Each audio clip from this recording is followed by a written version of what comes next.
La phase 2 du déconfinement a débuté ce mardi. Restaurants, cafés, bars ont pu rouvrir. Les boîtes de nuit, elles, Jean-Roch, Mosiman, n'ont toujours pas de date de réouverture. Jean-Roch, vous êtes l'un des seuls secteurs qui semblent oubliés par le gouvernement. Est-ce que vous avez l'impression que l'État vous évite? Je ne pense pas qu'ils nous évitent. Je pense qu'ils n'ont pas de... Vous n'avez pas de nouvelles pour l'instant? On n'a aucune nouvelle. Je pense qu'ils n'ont pas de visibilité, qu'ils n'ont aucune idée de ce qu'on va pouvoir faire. C'est-à-dire que si j'ai suivi pendant des semaines tous les journaux télévisés en espérant que l'on parle un moment de nous, il y a eu les clubs, les discothèques, et les bars d'ambiance et les clubs de sport. Pas un mot. Silence radio. Les salles de sport vont rouvrir? Oui, mais on a sous-entendu qu'on risquait d'avoir une bonne nouvelle pour les clubs, pour les discothèques, le 21 ou 22 juin. Il faut absolument que les clubs réouvrent. Ouais. C'est un rendez-vous social, culturel. Il y a des millions de gens qui les fréquentent et des milliers de gens qui en vivent, dont c'est le métier. Des saisons qui démarrent. Si on n'ouvre pas maintenant... je veux qu'on m'explique juste la différence entre aller au cinéma, voyager comme j'ai fait ce matin pour venir vous rejoindre entre deux personnes pendant 1h15, c'est-à-dire coller entre deux personnes et être... Je ne suis jamais 1h15 dans un club assis à côté de quelqu'un. On est en mouvement, un truc. Oui, mais dans un club, Jean-Roch, la distanciation physique, ce sera très compliqué à appliquer, pour le coup. Avant-hier, j'ai participé, comme vous certainement, à la réouverture des bars et restaurants. Je suis allé dans des restaurants où il y avait du monde, parce que tout le monde attendait ça depuis 3 mois, et c'est humain. On avait tous envie de voir une vie sociale, de se connecter. Et là, d'un coup, j'ai vu évidemment toutes les équipes se protéger, le protocole sécurité complètement respecté, mais j'ai vu surtout des gens discuter. Alors la bise a disparu, la poignée de main aussi, et c'est plutôt sage, mais les gens vont se rencontrer de toute façon sur les plages, dans les restaurants, dans les bars. Pourquoi pas dans les clubs? Mosiman, vous, vos dates, notamment en mars, avril, mai, ont toutes été annulées. Vous subissez aussi de plein fouet cette crise sanitaire. Est-ce que vous attendez à une inertie très longue, une attente très longue pour reprendre du service? Moi, j'ai peur. J'ai très peur, mais je veux dire, je suis quand même un privilégié. Je peux continuer de faire de la musique. Je peux faire des clips chez moi, j'ai mon studio. Vous avez peur de quoi? J'ai peur de ne plus pouvoir monter sur scène. Et plus largement, le métier dans la musique, quoi, aujourd'hui. Alors évidemment, il y a des initiatives comme la SACEM qui sont là, qui ont essayé de nous soutenir. Mais c'est vrai que moi, j'ai peur de ne plus être sur scène. Et ma vie, elle se passe sur scène. Et je pense aussi, quand j'ai vu l'annonce de Jean-Roch, en fait, avant de penser à lui, j'ai surtout pensé à tous les autres directeurs de clubs en France. Ça veut dire que si Jean-Roch doit fermer son club, qu'en est-il de tous les autres directeurs de clubs en province? Moi, je suis flippé, quoi. Jean-Roch, vous êtes, on l'a dit en préambule, l'un des rois de la nuit depuis 20 ans, DJ, gérant de plusieurs discothèques à Paris, Saint-Tropez, et vous avez donc annoncé, il y a 2 semaines maintenant, la fermeture du VIP Room parisien. Oui. Vous avez dit dans l'interview, Paris n'est plus une fête. Alors ça fait beaucoup de peine quand je dis que Paris n'est plus une fête, mais je dois dire la vérité.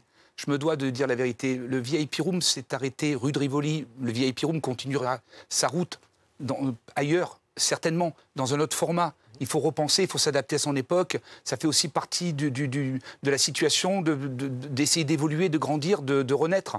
Mais ce que Paris a vécu ces 5 dernières années, aucune capitale de la fête, aucun lieu festif ne peut supporter.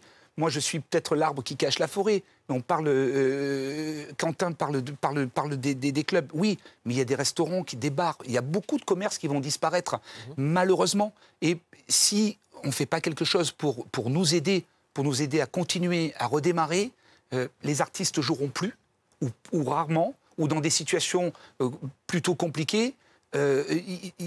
Paris a vécu, on a eu le Paris des attentats en novembre 2015, le Bataclan. On a eu Paris avec la disparition de tous les samedis soirs pendant 8 mois. Vous enlevez à un cœur de métier le jour où la fête est max dans un club. Fini, terminé, on n'en parle plus. En plus, des manifestations sociales, les problèmes. On ferme 3 mois pour un Covid. Alors Paris, c'est peut-être 3 mois, ce sera peut-être 4 mois. Je ne sais pas la durée. Comment peut tenir une entreprise. Et surtout, Jean-Roch, à l'étranger, en Italie, en Allemagne, on parle même d'une réouverture de clubs en 2021. Absolument. C'est hyper éloigné parce que Absolument. tant qu'un vaccin n'est pas trouvé, selon les différents gouvernements, Absolument. c'est très compliqué de mettre en place un retour dans les discothèques. Mais vous, par exemple, qu'est-ce que vous pouvez proposer à l'État? Qu'est-ce que vous pouvez dire au gouvernement pour de nouvelles mesures en boîte de nuit, pour respecter des gestes barrières, des mesures sanitaires? Est-ce que vous y avez pensé? 100%, mais de clubs. en fait, on ne pense qu'à ça. Alors, qu'est-ce que vous On cherche voulez des proposer? solutions. Alors, par exemple, dans le cadre de Saint-Tropez, on ouvre Saint-Tropez ce soir. La Gioia démarre ce soir. Votre son aventure. restaurant. Alors, c'est une formule restaurant-bar, mais qui est un peu festive également. Donc, les gens vont pouvoir se détendre. L'avantage, c'est qu'il y a un grand jardin et que les gens vont avoir les espaces. De l'espace. Bah oui, c'est ça, c'est très important de pouvoir. Mais nous, vous savez, si je peux me permettre, on a l'avantage de connaître un petit peu notre job, de le faire depuis de nombreuses années. Le plus dangereux pour moi, c'est les fêtes qui vont se passer en privé. Les fêtes dans les maisons, dans les villas, des fêtes pirates. Avec des rassemblements de plus de 10 personnes? Forcément, mais parce que là, quand les gens auront bu quelques verres, se seront amusés et tout, qui va être là pour leur dire « s'il vous plaît, écartez-vous » Non, vous ne pouvez pas vous prendre dans les bras. Non, on a un rôle éducatif, on a un rôle social et nous sommes responsables. Moi, je suis responsable des gens qui se rendent dans les VIP rooms et dans les Gioia. Je suis responsable de mes équipes. Je dois les protéger. Je dois anticiper de quelle façon. On a mis un système avec des masques et des lunettes pour les protéger. On a espacé les tables. On a créé des zones. On peut peut-être prendre un peu moins de monde, évidemment. Mais il faut bien regarder une chose qui est très très importante. Vous avez vu depuis la fin du confinement, si vous regardez bien, est-ce que vous avez vu les gens en liesse populaire dans la rue, courir, se prendre dans les bras et tout? Mais il y a des gens, j'ai l'impression, qui sont encore en confinement, qui n'ont pas retrouvé le rythme normal. Mais pas que ma mère. J'ai des gens, je dis c'est pas possible. Je ne les vois pas. Et je les vois occasionnellement. La fête, on l'a fait différemment Oui. depuis ce confinement, justement, Camille. Oui, vous parliez des fêtes privées, Jean-Roch, mais on a appris finalement avec le confinement à faire la fête chez soi et parfois à se trémousser tout seul devant son ordinateur.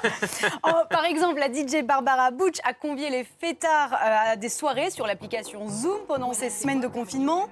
Et à partir d'aujourd'hui, sur le site Arte Concert, ouvre une sorte de la plus grande discothèque virtuelle de France. En quelque sorte, des DJ vont mixer en direct, en vidéo, mais sans public, depuis des principaux clubs de Paris, qui sont donc toujours fermés.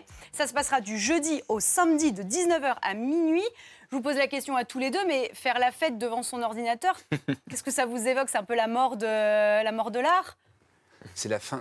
C'est pour moi. Enfin, à mon goût, c'est si demain les concerts, on doit les vivre sur une télé. Si je veux voir Quentin Mosimann, que je dois me mettre devant un ordinateur, est-ce que la passion peut rester intacte? Je pense pas qu'on fera des enfants avec YouPorn. Quentin, Mosimann, on va voir d'ailleurs. Vous avez pendant le confinement mixé sur votre toit. On va voir ces images-là. Vous aussi, vous vous êtes adapté. Moi, j'ai envie d'y croire. C'est vrai? J'ai envie d'être positif, j'ai envie d'y croire. Je sais que ça va pas. On parlait des dates, on parlait de quand est-ce que ça va reprendre. Moi, tous les pays dans lesquels je travaille, ils m'ont dit qu'on ferait rien avant mars 2021. J'ai fait ça sur les toits de Paris. Avec plusieurs millions de vues sur les réseaux sociaux. Ça a été incroyable. Ouais, ça a été incroyable. Et justement, cette semaine, vous en parliez des clubs. Je vais mettre en ligne le dernier set que j'ai fait au Rex Club. Je pense pas que ce soit impossible. Moi, je suis en train justement d'organiser cette fonction, de se dire est-ce que je peux être en live avec des gens sur Zoom ou sur d'autres applications. Et j'ai envie d'être positif. J'ai envie de me dire que tout est possible. Et en tout cas, si la question s'adresse à moi, quand je mixe, que j'ai 200 personnes, 10 000, ou que je sois tout seul devant ma caméra, je prendrai peut-être un plaisir différent, mais toujours autant. Vous avez déjà mixé au VIP Room de Jean-Roch. C'est un des clubs qui m'a donné ma chance au début. Vous êtes producteur, chanteur et l'un des meilleurs DJ au monde. Vous avez joué aux 4 coins de la planète. On va le voir en Asie, en Europe, au Moyen-Orient. Vous avez un endroit préféré d'ailleurs dans lequel vous aimez mixer? Je suis un peu chauvin. Je crois que la France, c'est un de mes pays. Ouais, il y a un petit truc. Ouais. Et votre prochain album sera découpé en 2 EP. Le premier baptisé Outside the Box, qui est ici, qui sort le 12 juin prochain. On écoute d'ailleurs votre dernier titre, I Hate Me. Écoutez.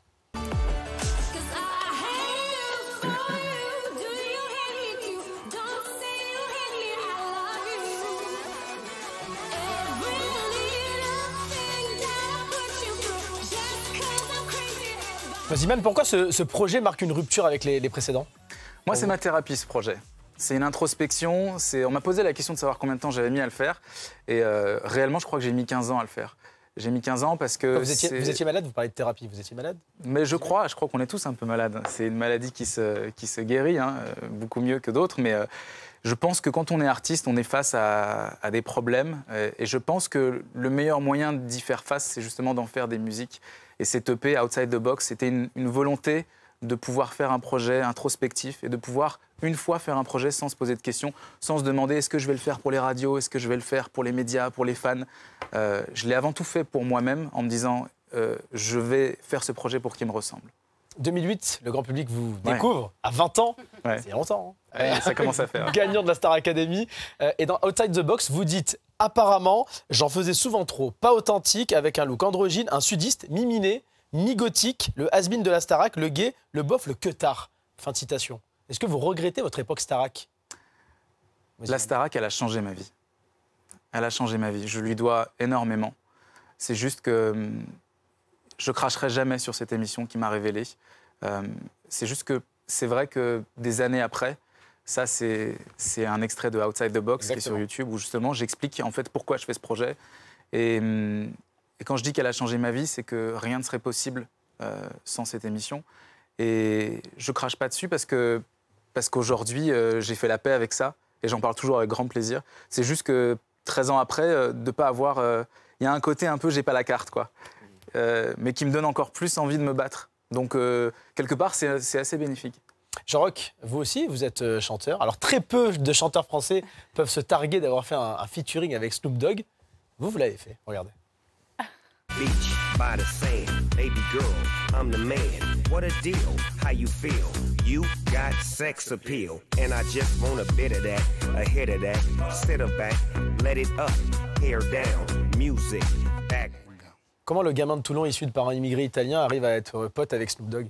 Tu fais des rêves dans ta vie et quand tu passes la musique des autres, tu rêves un jour de faire la tienne. C'est la traduction. Il faut bien comprendre quand je regarde un DJ, ceux qui percent et ceux qui restent dans les clubs, qui restent d'excellents résidents.